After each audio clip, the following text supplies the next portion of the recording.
প্রধানমন্ত্রীর তথ্য উপদেষ্টা ডাক্তার জাহিদুর রহমান বলেছেন, রিফাইন্ড আওয়ামী লীগের একটি আলাপ মাঝে মাঝে কোথাও কোথাও দেখা যায়। যতদিন পর্যন্ত আদালতে আওয়ামী লীগের উপর নিষেধাজ্ঞা থাকবে, তাদের কর্মসূচি কার্যক্রম, ততদিন তারা কার্যক্রম পরিচালনা করতে পারবে না। সেক্ষেত্রে আমরা বেশ কিছু সময় দেখেছি যে কার্যক্রম নিষিদ্ধ থাকা সত্ত্বেও দেশের বিভিন্ন জায়গায় আওয়ামী লীগ কর্মীরা ঝটিকা মিছিল করছে। সরকার কি এই ঝটিকা মিছিলগুলোকে কেবল বিচ্ছিন্ন ঘটনা হিসেবেই দেখছে, নাকি এর পেছনে কোনো সংগঠিত নেটওয়ার্ক রয়েছে, নাকি আইন শৃঙ্খলা বাহিনীর কোনো ব্যর্থতা দেখছেন? কি বলবেন? দেখুন, আমরা তো দুটো আমলে সংগ্রাম করেছি। একটা হচ্ছে ৮০-র দশকে, আওয়ামী লীগের ৮০-র দশকে যে এরশাদের বিরুদ্ধে আমরা আন্দোলন করেছি একবারে, তখন মার্শাল ল যখন।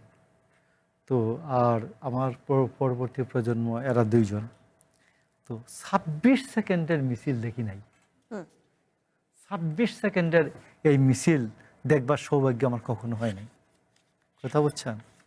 তো আমার মনে আছে যে এরশাদের বিরুদ্ধে প্রথম যে মিছিলটা হয় ১৯৮২ সালে ১৭ই সেপ্টেম্বর শিক্ষা দিবস উপলক্ষে ঢাকা বিশ্ববিদ্যালয়ে আমরা দেখছি কলাভবনের গেট দিয়ে আর্মি ঢুকে পড়ছে, তারপরেও কিন্তু মিছিলটা চলেছে অনেকক্ষণ।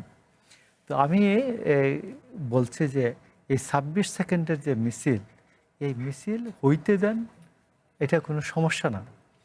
তো বরঞ্চ মনে করি যে বাংলাদেশে অন্যান্য যে সমস্যাগুলি আছে, এই সমস্যাগুলির ইতিবাচক সমাধান যেমন ধরুন, আমি আপনাকে একটু ভিন্ন প্রসঙ্গে নিয়ে যাই, যে সেটা হচ্ছে আফম খালিদ হাসান ৮২ লক্ষ টাকা ১.৫ বছরে খরচ করেছেন যে স্বাস্থ্য এবং চিকিৎসার জন্য।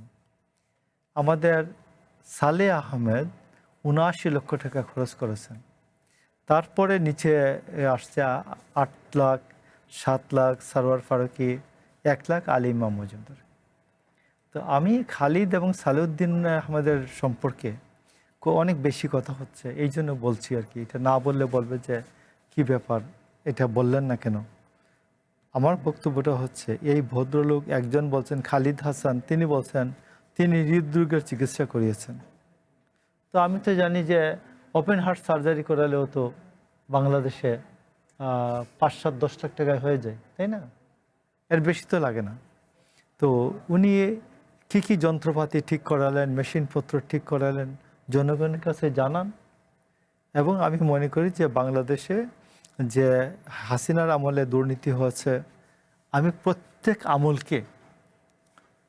আমলকে আমি মনে করি যে একটা জবাবদিহিতার আওতায় আনা উচিত। এবং আমরা নিজেরা ক্ষমতায় থাকলেও আমি মনে করি যে এই ক্ষমতাকে প্রশ্ন করবেন, ঠিকমতো জবাবদিহিতা নেবেন, এবং জবাবদিহিতা চাওয়ার মধ্য দিয়েই একটি সরকার, একটি দল, একটি কর্তৃপক্ষ একটি সঠিক লাইনে, সঠিক দিকে জবাবদিহিতা ব্যবস্থা থাকলেই সঠিক লাইনে পরিচালিত হয়। আর না হলে যে কোনো কেউ, তিনি স্বৈরাচারী হতে পারেন, ফ্যাসিস্ট হতে পারেন। তো আমি মনে করি এই জবাবদিহিতার যে প্রক্রিয়াটা, এটা যেন জারি থাকে।